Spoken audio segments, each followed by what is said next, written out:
Ah, there you are. Oh, right. You. Hello. Yes, I'm certain it is. As for you, well, I've heard congratulations are in order. You helped Mr. Dekarios save Baldur's Gate from the Absolute, isn't that right?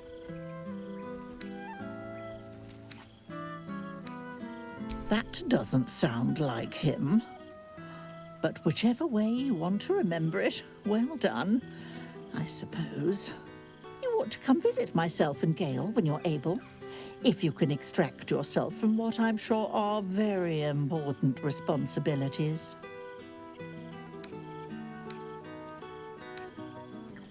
We'll send word by pigeon when we've need of you. I used to have a taste for them, but a great many things have changed in recent months. Ta-ta, darling. Well, well. Look what the Tressim dragged in. Professor Gale Dekarios of Blackstaff Academy. Educator of the esteemed School of Illusion.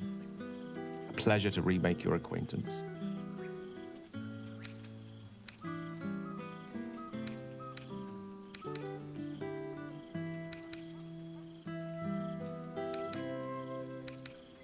I think it makes perfect sense.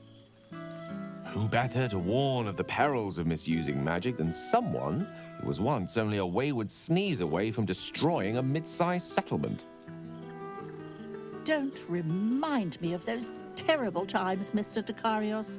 My blood pressure has only just recovered. I fear my students find me somewhat intimidating due to my, explosive former reputation. I seem to put the fear of the gods into them. Or the fear of Mystra, to be more specific.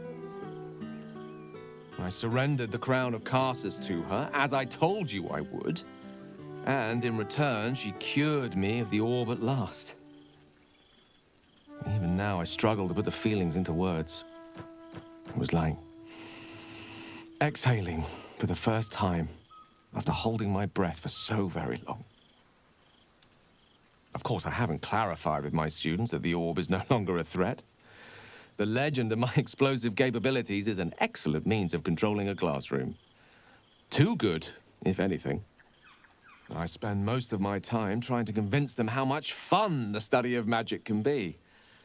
But it'd be easier to crack a smile on an intellect devourer than some of my pupils.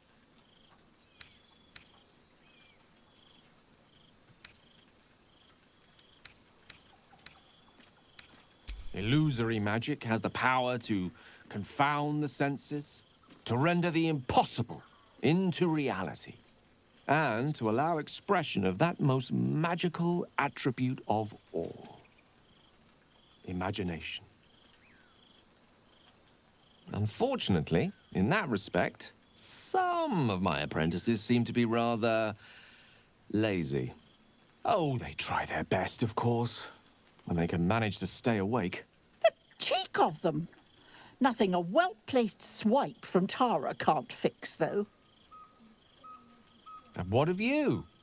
What are you making of this newfound lease of life we earned?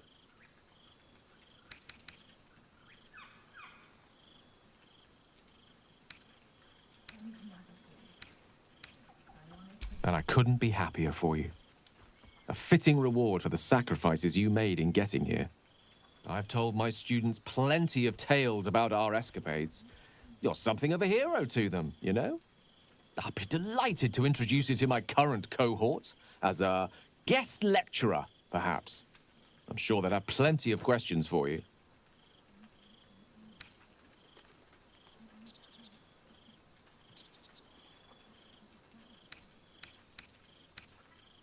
Well, I, for one, can't wait. And I say with some confidence, neither can they. Of course, you'll be most welcome to stay with me in my tower. My apologies, Tara. That would be our tower.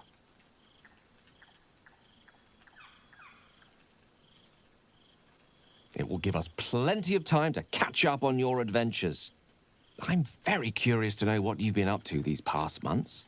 But I suspect the telling of that tale would keep you tied to me all evening. So, in the spirit of selflessness, I encourage you to mix and mingle for now, with time enough to come.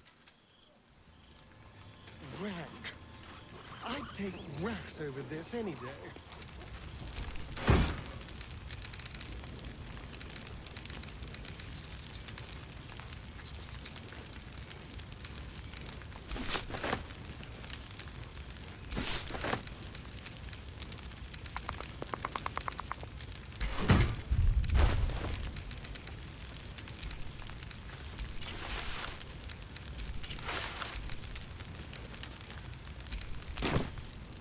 Perhaps the bard knows some of my favorites. Unless my taste in music is too antique, of course.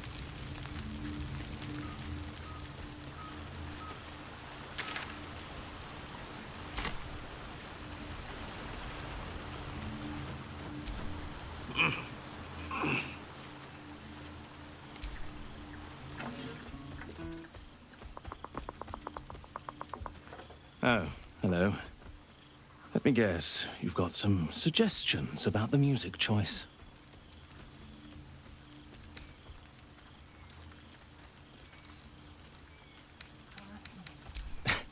I find it hard to summon up the trademark pep these days.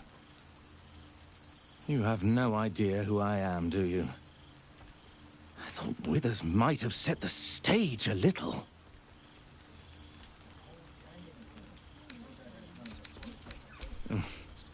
I owe him a favor, one he is eternally invoking. I thought honoring the worthy was a fair price to pay for Withers to pull me out of the fugue plane. Alas, one purgatory to another. Languishing in obscurity. Cyric knew what he was doing when he punished me for that song, the prick. Before I was banished to the fugue plane, I had song prayers coming out the proverbial ears. Guess how many I get now? None. Musical prayers were once offered to Menil, Lord of Song, a minor deity whose worship faded after offending the trickster god Cyric. I'm washed up, I'm afraid.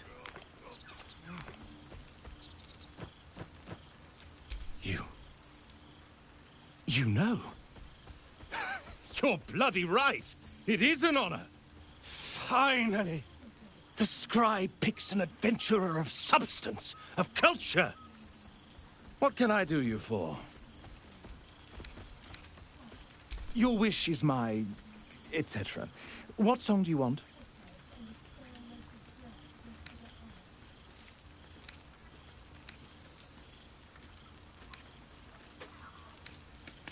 Fantastic idea.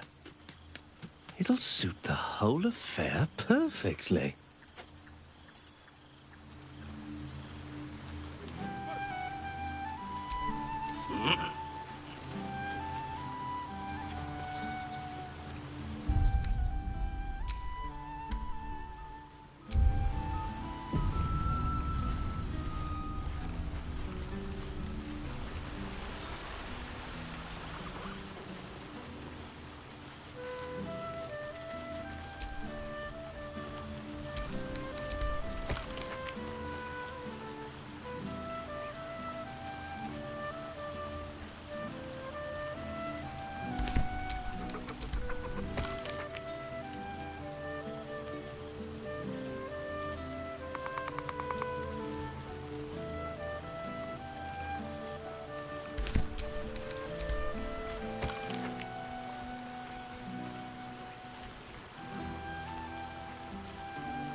This one night is like any other, and yet different. Thou art the savior of Baldur's Gate, until such time it requires saving again. How dost thou feel?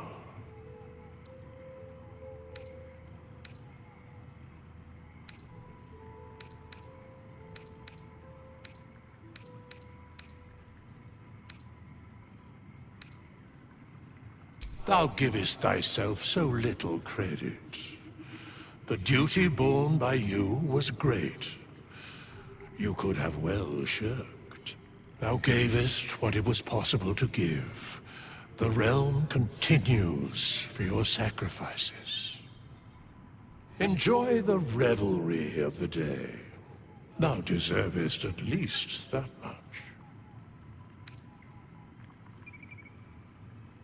What indeed? Prick up thy ears and listen.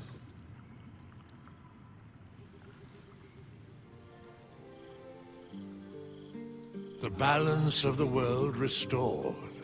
The balance of these lives, mortal and otherwise, brought to account. Hear me, thou heroes, wastrels, friends. I have waited long to tell you these words. It is over. For now.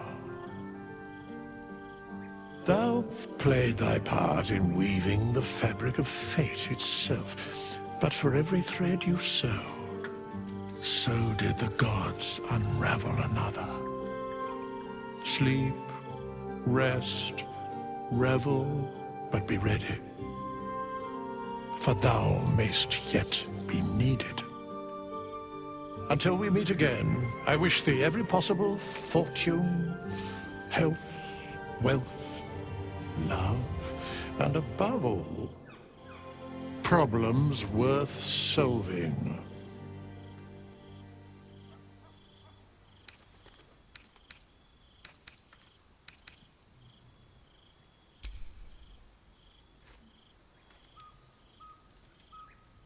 To you.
red.